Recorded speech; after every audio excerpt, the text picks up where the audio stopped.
We see how in the society today, makeup product has extended to just being a beauty product, right? It's actually a channel for your art and creativity. It's a tool that people are playing with. I know I am so pretty without makeup, but I do like the way my eyelashes look when they're fluttery, right? This is the reason why.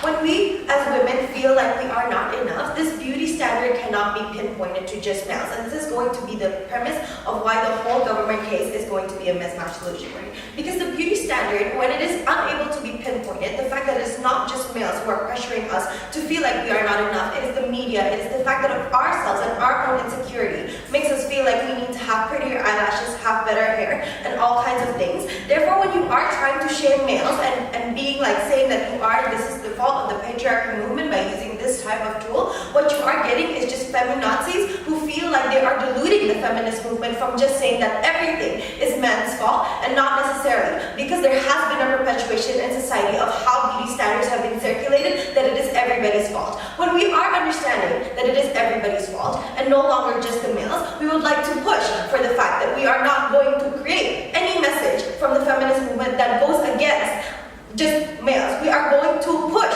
for instead the encouragement of people, right? Because what happens when you are actually pushing just males, we cannot pinpoint that kind of responsibility towards them. We are going to get a pushback that is unnecessary. We are going to get males who are unable to participate in the movement and feel like they are engaged with the idea that women can be equal, right? They are unable to feel like, look, we are being blamed by you. How are you supposed to love equality? In these kinds of cases, it is exactly why it is then much better for us to leave the beauty standard alone. It is completely fine, and we would like to take that bullet if it pushes women to be better. We would like to instead push as a movement to have whatever standard you want to follow, and that is exactly the premise of all inclusivity, right? Because what they're trying to say in the opening government that you can actually criticize women's choice, we believe that you shouldn't. When you are able as a person to justify why they are making the choices that they are making, then criticizing them is inherently shaming them,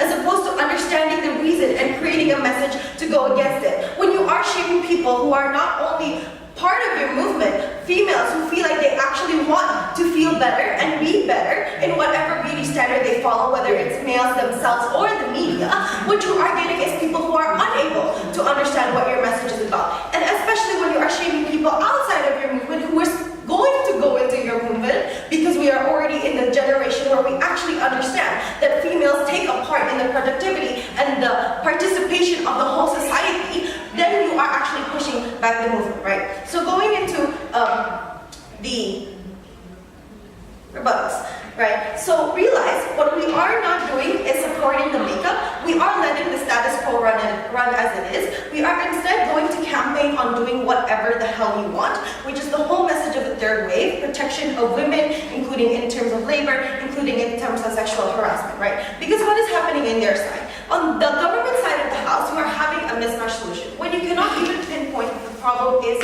in the beauty standards of males or in any other type of beauty standards, you are getting a feasibility that is low. You are not getting a type of solution that is going to be catering towards the males. For example, how are you going to diminish a beauty standard of males when makeup is not something that males, unless you are trans, really care about? When you are actually not going to have the government understand what your problem is, and you're not going to therefore actualize any policies that can cater to it. We would much rather have a campaign where you are, for example, all-inclusive women's choice, which means you need to protect every type of decision that women make, including if they are going to follow into the prostitution industry, things like that. These are things that are going to be much better for the government to understand and actualize into policies, because they know that you are catering to all women in the society. You're not just catering to a side of women where some women are going to be jeopardized, and therefore the message cannot be pushed as best as it can be, right?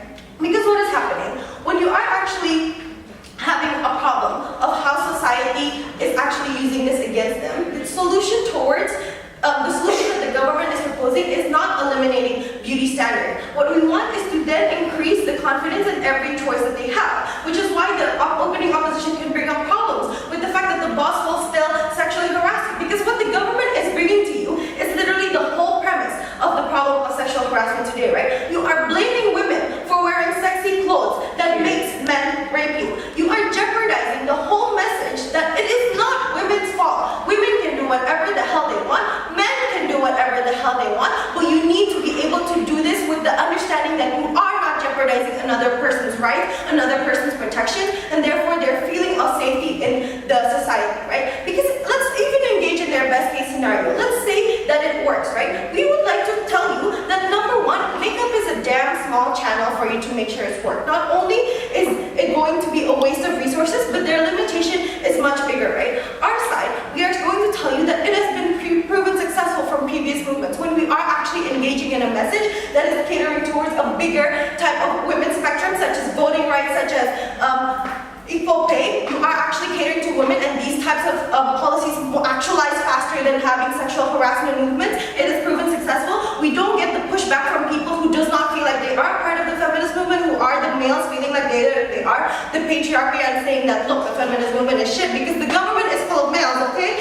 And then we're going to have no limitation in uniting all women because we are actually inclusive to all women. Whereas on their side, what they're having is a feasibility that is low. The opening opposition proves to you that there is low political and financial capital that is going to be pushed back towards the big companies of this lobby, but we have proven to you that your scope of engagement is much more lower. You are going to waste resources when you are having a lack of understanding of the problem, and therefore the solutions that you are trying to actualize are not going to cater to any type of beauty standard. But what you're doing is you're literally not only wasting resources as the feminist movement, but wasting everybody's money because you're still contributing to buying the makeup and breaking them. What you are doing is not at all what the feminist movement wants to achieve. When we want to achieve participation, engagement, and women liberation from standards, this starts from within, and this starts from